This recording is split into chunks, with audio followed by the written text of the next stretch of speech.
Atenção! Vai começar agora uma teleaula de automação do curso profissionalizante. Este módulo tem um total de 20 aulas. Hoje, você vai assistir a teleaula número 17. Bons estudos!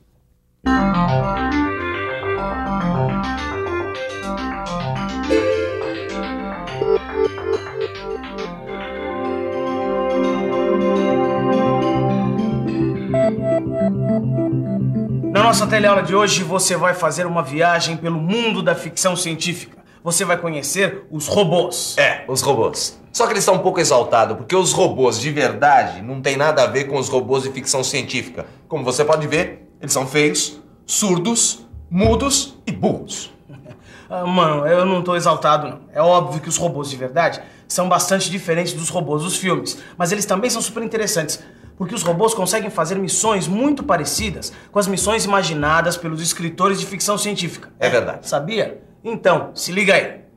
Na teleaula de hoje, você vai conhecer os robôs industriais. Vai ver como é a sua estrutura e como esses robôs são controlados.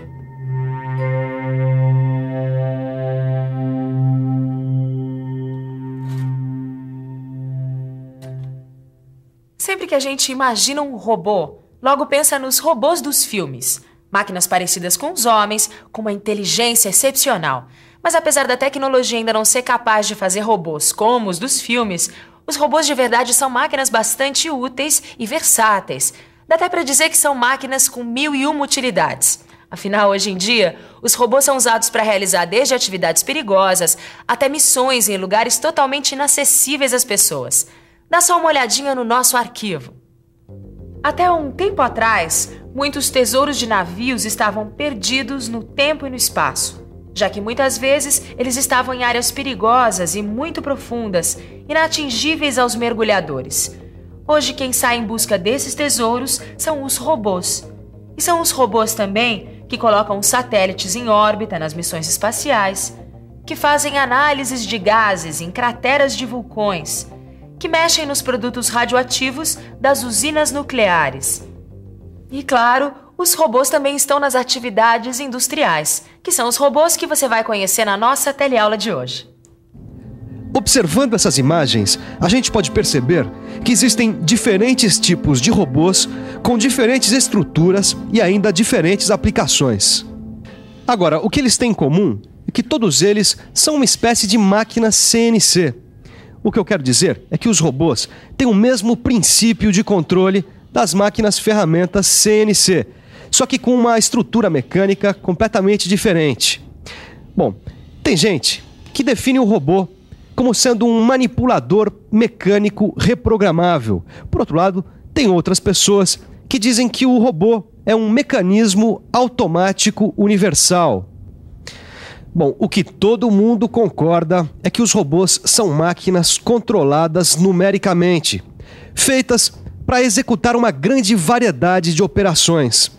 Eles são usados para pintar, soldar, na montagem de produtos, mas como você pode ver também, a maioria dos robôs são usados na montagem, na manipulação de peças e na pintura. E isso não é de hoje. Faz muito tempo que os robôs estão invadindo a indústria. Olha, mano, aqui diz que os robôs começaram a ser usados nas indústrias em 1961. Eu tô vendo. E também, olha, o primeiro robô utilizado foi na indústria automobilística. E diz que os robôs enxergam. Isso prova que você estava totalmente errado quando você disse que os robôs eram feios, surdos, mudos, burros e cegos. Eu disse que eles eram cegos? Eu não lembro, mas... Eu não disse isso. Mas também os poucos robôs que têm visão artificial, eles só conseguem distinguir contrastes, certo? Olha lá. Eles só conseguem observar as diferenças entre objetos claros e escuros. Bom, isso por pouco tempo. Tenho certeza, porque com a velocidade que as pesquisas andam, logo os robôs vão estar vendo, ouvindo, falando. Enquanto logo não chega, vamos conhecer os robôs que estão aqui na atualidade, começando por suas principais características. Uma das características mais importantes de um robô é o seu volume de trabalho. Ou melhor, o conjunto de todos os pontos que podem ser alcançados pela garra de um robô quando ele se movimenta. As garras de alguns robôs têm movimentos mais simples, fazendo o trajeto de uma reta. Outros robôs têm garras que giram. Outros ainda têm garras que fazem movimentos em todas as direções. E é claro que esses movimentos vão ser adequados ao trabalho que o robô vai desempenhar. Agora, o que todos esses movimentos têm em comum é a precisão. Precisão é fundamental no trabalho de um robô. Por isso mesmo, grande parte deles é acionada por servomotores elétricos, olha só. Porque o acionamento elétrico permite um controle mais fácil e maior precisão no posicionamento do que os acionamentos hidráulico e pneumático. Olha que maravilha, é precisão que não acaba mais. Demais esse programa de controle de robô, hein, mano? É. Você sabia que esses movimentos são feitos através de um servomotor elétrico, né? Lógico, eu sei. Só falta sair falando. Oh, mas para de comparar o homem com o robô. Olha só, olha os movimentos dele. Você sabia que o grau de liberdade do robô é medido pelo número de movimentos que ele faz com o corpo e com o punho? Ah, eu quero te mostrar uma coisa aqui. Tá vendo essa figura? O corpo desse robô faz movimentos angulares com o antebraço, na letra A, e movimentos angulares com o braço, na letra B, e movimentos de rotação na base, na letra C. Já com o punho, na letra E, ele faz movimentos angulares e de rotação, na letra P. Tá dando para acompanhar, Torquato? Não, daria para explicar melhor? Muito bem. O que isso significa? Que o número de graus de liberdade desse robô é 5, porque é o número de movimentos que ele faz. Presta atenção. Quando o corpo se movimenta, ele define a posição do centro da garra. E são os movimentos de punho que orientam a garra. É demais, né? Ele se mexe todo. E olha que são movimentos super complexos. Tem robôs nas indústrias automobilísticas que manipulam ferramentas super complicadas. A ferramenta fixada no punho dos robôs é chamada de órgão terminal. É o conjunto do corpo e do punho dos robôs que vai definir como esse órgão terminal vai se mexer e executar uma tarefa.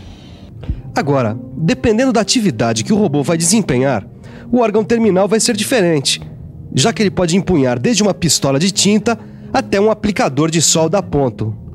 A gente já viu o que são os órgãos terminais, o volume de trabalho dos robôs, mas e a estrutura mecânica? Como será que são feitos o corpo e os punhos do robô? É claro que, como tudo no robô, a estrutura mecânica pode ser mais ou menos complexa, dependendo do volume de trabalho, de quantas peças vão formar o corpo e o punho do robô, que por sua vez vão definir os movimentos desse robô. Olha, Torquato, as juntas se movimentam através do acionamento do servomotor elétrico e de sistemas de transmissão mecânica. Isso. E a estrutura deles ainda é composta por engrenagens, polias, correias dentadas, por sensores e por redutores de velocidade. É isso mesmo. Tudo mecânico e eletrônico, sem nervos nem músculos. Mas você insiste, né? Voltando ao que interessa, como será que os movimentos dos robôs são controlados? Controlar os movimentos de um robô significa fazer com que os seus motores girem junto com cada uma das juntas para que o órgão terminal alcance a posição desejada. Como você já viu, o controle dos robôs é muito parecido com o das máquinas ferramentas CNC. À primeira vista pode parecer muito fácil controlar um robô, mas na verdade esse controle envolve aspectos mecânicos, eletrônicos e de computação. Afinal, cada ponto do movimento do órgão terminal pode ter uma orientação diferente. Além disso, o controle tem que levar em conta o que o órgão terminal vai manusear, as acelerações e desacelerações, os atritos entre os componentes mecânicos.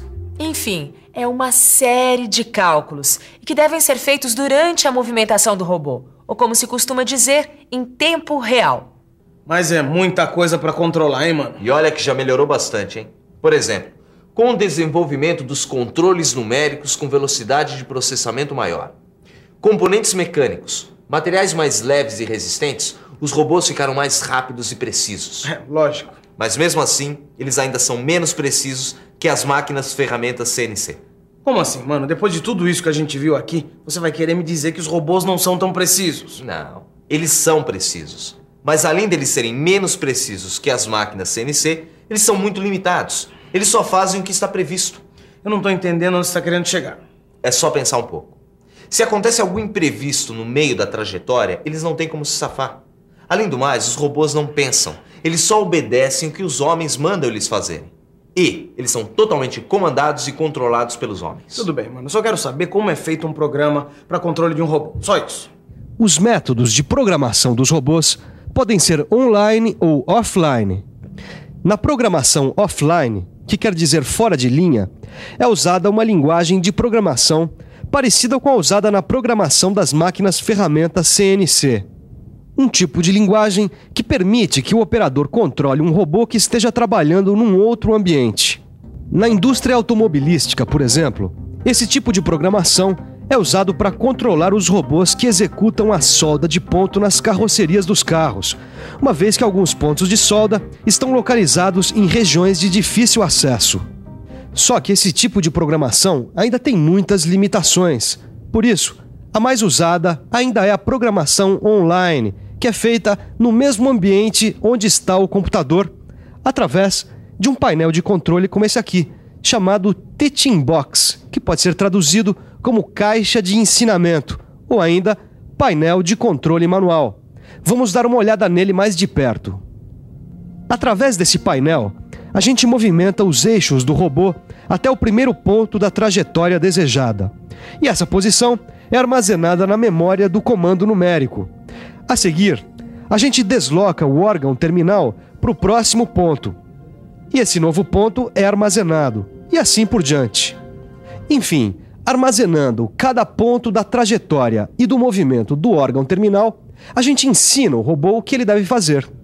Nesse tipo de programação automática, o trabalho do usuário, como você viu, é programar o robô para que ele repita exatamente o que foi ensinado a ele. E essa é justamente a desvantagem desse método de programação.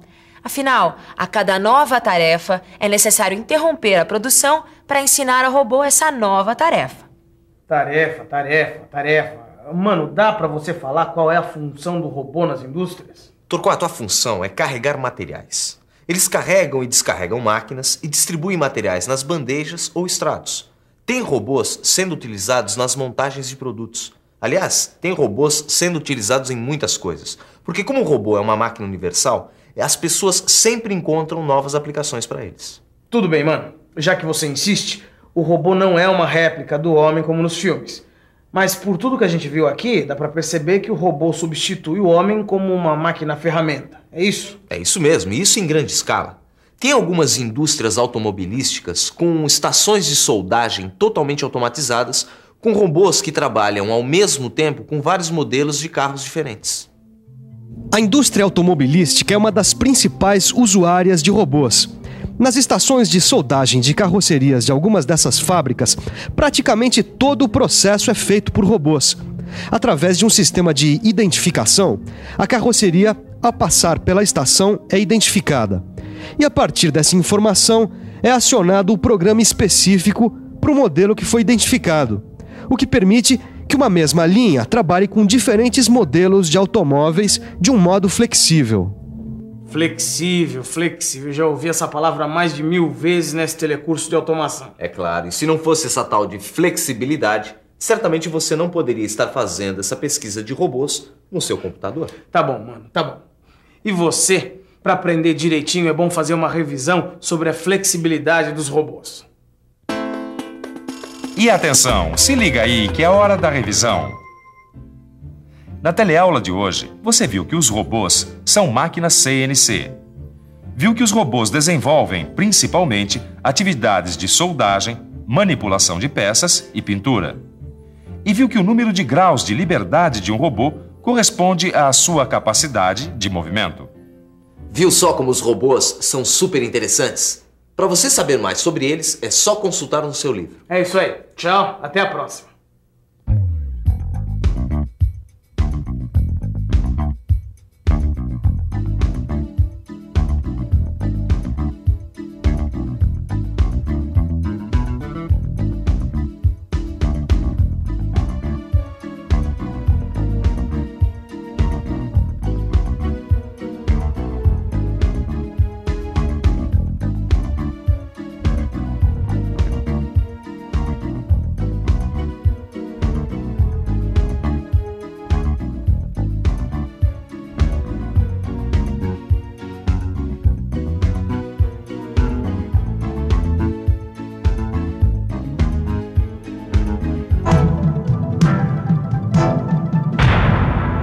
Telecurso 2000, um programa de educação do Sistema Fiesp e da Fundação Roberto Marinho.